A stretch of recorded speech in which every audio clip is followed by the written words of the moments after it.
ભૂખ્યાને ભોજન આપતી સંસ્થા એટલે આશુતોષ અન્નક્ષેત્ર તળાજા. આજના દાતા પિતાશ્રી પરમ પૂજ્ય લાભશંકર દાદાની 16મી પુણ્યતિથિ નિમિત્તે અન્નદાન.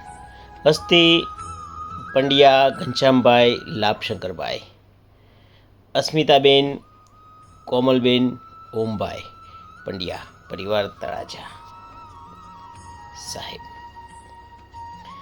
આ પરિવાર એવું કામ કર્યું છે જે લાભશંકર દાદાને ગમતું હતું.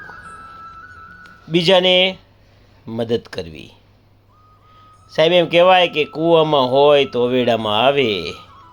જેવો સ્વભાવ લાભશંકર દાદાનો હતો એવો જ સ્વભાવ ઘનશ્યામભાઈનો પણ છે, અને એમના સંતાનોમાં પણ એ જ સ્વભાવ આવ્યો, બીજાને મદદ કરવી, બીજાનું ભલું કરવું. અને અમસ્તુ સાહેબ, આ તો ભૂદેવ છે હો, ધરતી ઉપરના દેવ. અને દેવ કોને કહેવાય? અવારનવાર કહું એમ, ભૂદેવ કે જે બીજાની રક્ષા કરે, બીજાનું સારું કરે, એ જ ભૂદેવ.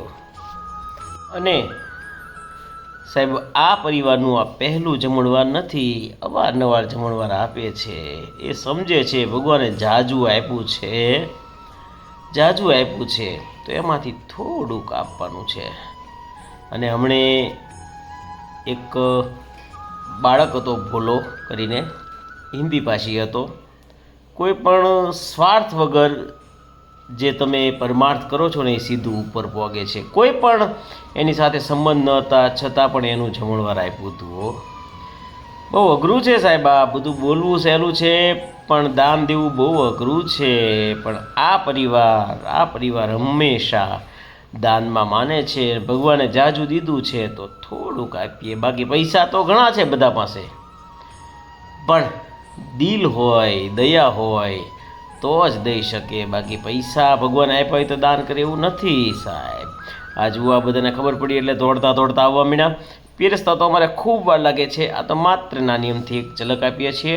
ફરીવાર આપણીઓનો ખૂબ ખૂબ આભાર આટલું સુંદર કાર્ય કરવા માટે. આપ પણ જો સત્કર્મ કરવા માગતા તો ઉપર અમારો મોબાઈલ નંબર છે.